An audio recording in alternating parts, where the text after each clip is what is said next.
Innal hamdalillah wassalatu wassalamu ala Rasulillah Muhammadin ibn Abdillah wa ala alihi wa ashabihi wa man ittaba'a hudah, amma ba'd.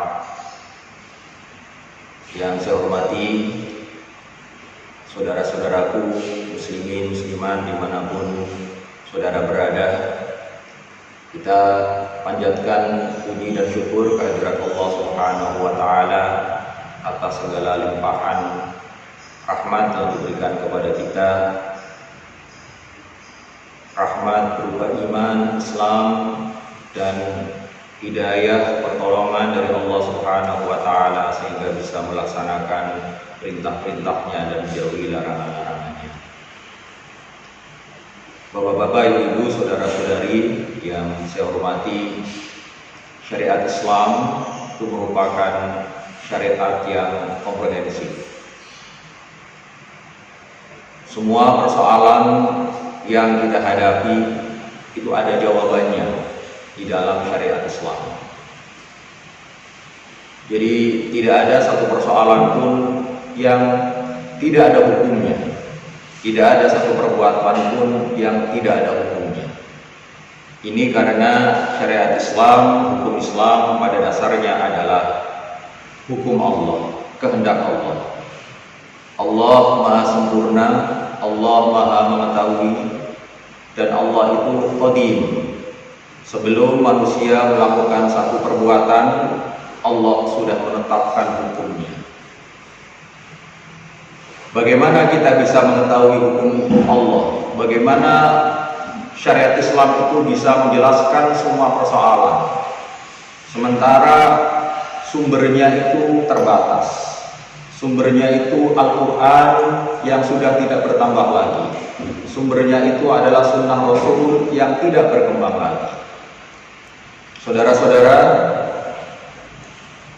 ada 3 hal dalam sumber-sumber ajaran Islam yang membuatnya mencakup, bisa menjawab semua persoalan.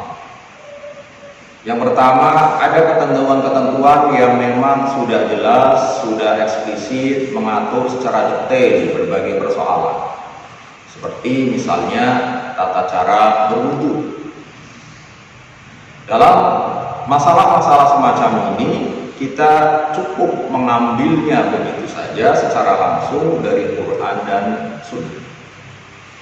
Namun yang kedua, ada persoalan-persoalan yang disebutkan dalam Al-Quran, tetapi ketika mau dikembangkan itu harus menggunakan metode. Para ulama menggunakan metode qiyas.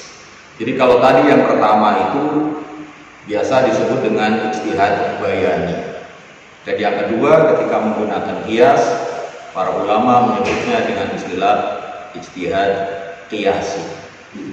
Tetapi sangat banyak persoalan yang tidak dijelaskan secara detail dalam Al-Quran, dan tidak ada persoalan yang serupa yang disebutkan dalam Quran maupun hadis. Nah, di sini para ulama kemudian menggunakan prinsip-prinsip kemaslahatan. Ijtihad yang digunakan oleh para ulama disebut dengan istilah ijtihad istislahi. Persoalan-persoalan baru yang muncul sekarang ini bisa diselesaikan dengan menggunakan ijtihad bayani atau ijtihad qiyasi, tetapi tidak bisa mengabaikan ijtihad istislahi, mempertimbangkan kemaslahatan. Saudara-saudara yang saya hormati, muslimin muslimat rahimakumullah, untuk melakukan ijtihad diperlukan sejumlah kompetensi. Harus ada kemampuan yang dimiliki oleh seseorang untuk melakukan ijtihad.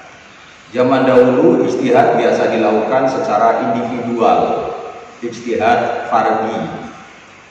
Para ulama melakukan ijtihad secara mandiri, secara individual, seperti Imam Malik, Imam Abu Hanifah, Imam Syafi'i, Imam Ahmad bin Hanbal, dan imam-imam yang lain.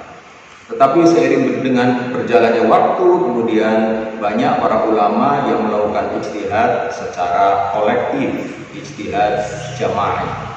Misalnya ijtihad yang dilakukan oleh Majelis Ulama Indonesia, dalam hal ini Komisi Fatwa khususnya, itu adalah ijtihad jamaah.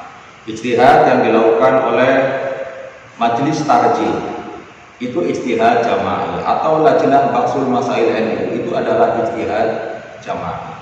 Ijtihad ini terutama diperlukan ketika ada persoalan-persoalan aktual, ada persoalan-persoalan waqi'iyah, al-masail al-waqi'iyah.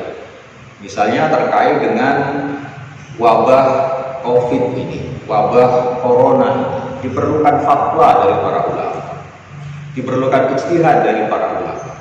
Dan yang bisa melakukan ijtihad adalah mereka yang memiliki kompetensi, memiliki kemampuan. Jadi ada para ulama yang mampu berijtihad, kemudian ada orang-orang awam yang membutuhkan ijtihad atau fatwa para ulama. Tentu bagi para ulama yang memiliki kemampuan, meskipun dalam bidang tertentu, kemudian mereka harus melakukan ijtihad secara kolektif, itu punya kewajiban untuk berijtihad, untuk memberikan fatwa, memberikan jawaban, pencerahan kepada umat.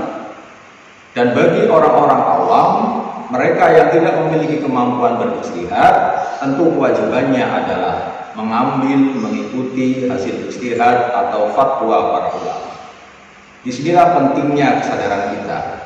Ketika ada satu persoalan, apalagi itu adalah persoalan yang dihadapi secara luas, dihadapi oleh banyak umat Islam, persoalan itu adalah persoalan yang baru, persoalan yang aktual, maka dibutuhkan ijtihad para ulama, dibutuhkan fatwa. Dan bagi kita yang tidak memiliki kemampuan berijtihad, maka tidak ada pilihan lain kecuali mengikuti fatwa yang telah diberikan oleh para ulama tersebut. Bapak-bapak, ibu-ibu, saudara-saudari, muslimin, muslimat, rahimakumullah. Ini penting untuk kita pahami. Kalau para ulama yang memiliki kemampuan berijtihad, mereka bisa berbeda pendapat dengan ulama yang lain yang sama-sama memiliki kemampuan ijtihad. Sedangkan bagi orang-orang awam yang tingkatannya adalah mengikuti taklid, baik taklid melek yang biasa disebut dengan ittiba atau taklid buta, pilihannya adalah mengikuti ulama mana yang akan diikuti. Jadi tidak ada pilihan untuk melakukan ijtihad sendiri, membuat fatwa sendiri ketika seseorang tidak memiliki kemampuan untuk berijtihad. Namun kadang-kadang menjadi persoalan di antara kita, ada persoalan yang baru, persoalan yang belum muncul pada masa lalu dan para ulama belum banyak yang melakukan ijtihad. Kemudian muncul fatwa dari ulama kontemporer. Namun kadang-kadang fatwa-fatwa yang disampaikan oleh para ulama kontemporer itu tidak begitu diikuti secara konsisten, secara luas oleh masyarakat kita. Menurut saya ini adalah satu persoalan. Jadi bagaimanapun umat Islam itu terbagi ke dalam dua tingkatan besar. Yang pertama adalah para ulama, para mujtahid, walaupun mujtahid fi ba'dil masail, bukan mujtahid mutlak. Walaupun mereka berijtihad harus secara kolektif, tidak secara fardhi, secara individual, tetapi mereka adalah para mujtahid. Para ulama di majelis ulama, para ulama di Majelis Tarjih Muhammadiyah, di Baksul Masail Nahdlatul Ulama, itu adalah para ulama yang memiliki kemampuan ijtihad walaupun bukan ijtihad secara mutlak. Kemudian ada kelompok kedua, ini kelompok besar dalam masyarakat muslim, adalah mereka yang tidak punya cukup kemampuan untuk berijtihad. Kewajiban mereka adalah mengikuti hasil ijtihad para ulama. Nah, menarik untuk saya sampaikan klasifikasi yang dikemukakan oleh seorang ulama ahli sastra, Khalil bin Ahmad, sebagaimana yang dikutip oleh Imam Al-Ghazali dalam kitab Ihya Ulumuddin. Menurut beliau, manusia itu ada 4 golongan, 4 macam.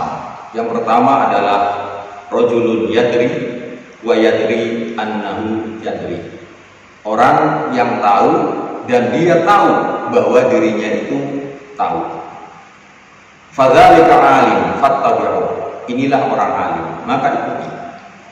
Ini adalah tingkatan para ulama yang kemudian menggunakan ilmunya untuk memberikan pencerahan kepada umat. Kemudian yang kedua adalah rajulun yadri wala yadri annahu yadri. Orang yang tahu tetapi tidak mengetahui bahwa dirinya itu tahu. Jadi ketika ada persoalan-persoalan umat, dia diam saja karena tidak sadar bahwa dirinya itu adalah tahu. Fadzalika naim fa'iqidhu. Dia itu adalah orang yang tidur, maka bangunkanlah. Kemudian kelompok yang ketiga adalah rajulun la yadri wa yadri annahu la yadri. Orang yang tidak tahu dan dia tahu bahwa dirinya itu tidak tahu. Ini bagus. Menyadari bahwa dirinya tidak tahu, maka fadzalika mustarsyid. Orang ini adalah orang yang mencari petunjuk. Karena tidak tahu, maka belajar mencari bagaimana pandangan para ulama, fatwa para ulama, kemudian mengikuti pendapat para ulama. Dan yang keempat adalah rajulun la yadri wa la yadri annahu la yadri. Orang yang tidak tahu tetapi tidak tahu bahwa dirinya tidak tahu. Karena tidak tahu bahwa dirinya tidak tahu, maka tidak mau belajar, tidak mau mencari pengetahuan, tidak mau mengikuti pendapat para ulama. Akibatnya mungkin ya ngeyel. Ini tingkatan yang paling buruk. Maka kita harus mengambil posisi di antara dua. Yang pertama, kalau kita menjadi rajulun yadri, ya yadri annahu yadri. Atau kalau kita termasuk golongan awam yang tidak tahu, ya rajulun la yadri wa yadri annahu la yadri. Tidak tahu dan menyadari bahwa kita tidak tahu, sehingga kita mau berusaha untuk tahu, berusaha untuk mengikuti orang-orang yang tahu, para ulama yang punya kemampuan, punya pengetahuan yang luas mengenai syariat Islam. Bapak-bapak, ibu, saudara-saudara yang saya hormati, mungkin ini yang ingin saya sampaikan, perlu saya sampaikan terkait dengan berbagai persoalan, termasuk juga bagaimana menyikapi persoalan wabah COVID-19 ini atau persoalan-persoalan lain, sehingga kita bisa menempatkan diri kita dengan sebaik-baiknya. Saya kira ini sekali lagi mudah-mudahan bermanfaat dan mohon maaf atas segala kekurangan. Assalamualaikum warahmatullahi wabarakatuh.